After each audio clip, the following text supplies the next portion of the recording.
মাঝে মাঝে অনেক বলিষ্ঠ কণ্ঠে দেওয়া দীর্ঘ ভাষণে যা বোঝানো যায় না তা বুঝিয়ে দিতে সক্ষম সাধারণ একটি ছবি। পরম মিত্র যুক্তরাষ্ট্র যখন দূরে ঠেলে দিল ইউক্রেনকে, তখনই বটবৃক্ষ হয়ে পাশে দাঁড়ালো তুরস্ক। তুরস্কের প্রেসিডেন্ট রিসেপ তাইপ এরদোয়ানের হাতে ধরা ছাতার নিচে দাঁড়িয়ে নির্ভার ইউক্রেনের প্রেসিডেন্ট ভলোদিমির জেলেনস্কি। নেটিজেনদের অনেকে যেটিকে আখ্যা দিচ্ছেন সাম্প্রতিক সময়ের সবচেয়ে শক্তিশালী ছবি হিসেবে। বিশ্বনেতাদের জটিল রাজনীতির মারপ্যাচে পড়ে এখন অনেকটাই কোণঠাসা অবস্থায় আছে ইউক্রেন। চলমান উত্তেজনার মাঝেই সোমবার সংযুক্ত আরব আমিরাত থেকে তুরস্কে পৌঁছান জেলেনস্কি। সৌদি আরবের রিয়াদে ইউক্রেন যুদ্ধ বন্ধে যখন বৈঠক করেছে যুক্তরাষ্ট্র ও রাশিয়া, ঠিক একই সময়ে তুরস্ক সফরে গেছেন ইউক্রেনের প্রেসিডেন্ট ভলোদিমির জেলেনস্কি। সেখানে দেশটির প্রেসিডেন্ট রিসেপ তাইপ এরদোয়ানের সঙ্গে সাক্ষাৎ করেছেন তিনি। মঙ্গলবার তুরস্কের রাজধানী আঙ্কারার প্রেসিডেন্ট প্রাসাদে এরদোয়ানের সঙ্গে জেলেনস্কির একটি বৈঠক অনুষ্ঠিত হয়। এর কয়েক ঘণ্টা আগেই সৌদি আরবের রিয়াদে বৈঠকে বসে যুক্তরাষ্ট্র ও রাশিয়া। যুদ্ধে ক্ষতিগ্রস্ত ইউক্রেনকে ছাড়াই যুক্তরাষ্ট্র এবং রাশিয়ার কর্মকর্তারা এই বৈঠকে অংশ নিয়েছেন, যা ইউক্রেন তো বটেই হতাশ করেছে ইউরোপের প্রভাবশালী নেতাদেরও। জেলেনস্কির সঙ্গে বৈঠক শেষে এরদোয়ান পরিষ্কারভাবে জানিয়ে দিয়েছেন, তুরস্কের চোখে ইউক্রেনের আঞ্চলিক অখণ্ডতা এবং সার্বভৌমত্ব অনস্বীকার্য।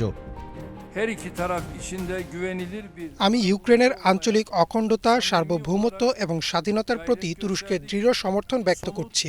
আমরা আন্তরিকভাবে উভয় পক্ষের জন্য নির্ভরযোগ্য মধ্যস্থতাকারী হওয়ার চেষ্টা করছি। যুদ্ধ বন্ধে গত ৩ বছর ধরে আমরা সক্রিয় কূটনীতি অনুসরণ করছি। আগামীতে আমাদের দেশ রাশিয়া, ইউক্রেন এবং মার্কিন যুক্তরাষ্ট্রের মধ্যে অনুষ্ঠিত হতে যাওয়া আলোচনার জন্য একটি আদর্শ জায়গা হতে পারে। স্থায়ী শান্তি প্রতিষ্ঠার জন্য আলোচনা প্রক্রিয়া শেষ করতে আমরা সকল ধরনের সহায়তা প্রদান করব। তুরস্ক পশ্চিমা সামরিক জোট ন্যাটোর সদস্য। রাশিয়ার বিরুদ্ধে যুদ্ধে ইউক্রেনকে ড্রোন সরবরাহ করেছে দেশটি। তবে পশ্চিমাদের নেতৃত্বে মস্কোর ওপর নিষেধাজ্ঞা দেওয়া থেকে দূরে থেকেছে তারা। এছাড়া রাশিয়া ও ইউক্রেনের মধ্যে বন্দি বিনিময়ের ক্ষেত্রে সৌদি আরব ও সংযুক্ত আরব আমিরাতের পাশাপাশি ভূমিকা রেখেছে তুরস্ক। তবে ইউক্রেনের পাশে ঢাল হয়ে দাঁড়ানোর বিষয়টিকে এরদোয়ানের দুর্বিসন্ধি হিসেবেও দেখছেন বিশ্লেষকদের অনেকে। এরদোয়ানের মেয়ে এরসা এরদোয়ানের স্বামী বেরাত আলবায়রাক দেশটির প্রভাবশালী রাজনীতিকদের একজন, যিনি একাধারে দেশটির সাবেক পার্লামেন্ট সদস্য এবং তুরস্কের অন্যতম বৃহৎ কনস্ট্রাকশন কোম্পানি আলবায়রাক গ্রুপের কর্ণধার।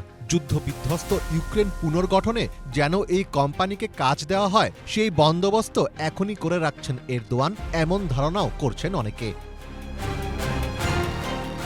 এরদোয়ান জেলেনস্কি বৈঠকের পাশাপাশি আলোচনায় বসেছিলেন দুই দেশের শীর্ষ ব্যবসায়ী নেতারাও, যেখানে দেশ দুটি দ্বিপাক্ষিক বাণিজ্য $10 বিলিয়ন উন্নীত করার লক্ষ্যে জোর দিয়েছে।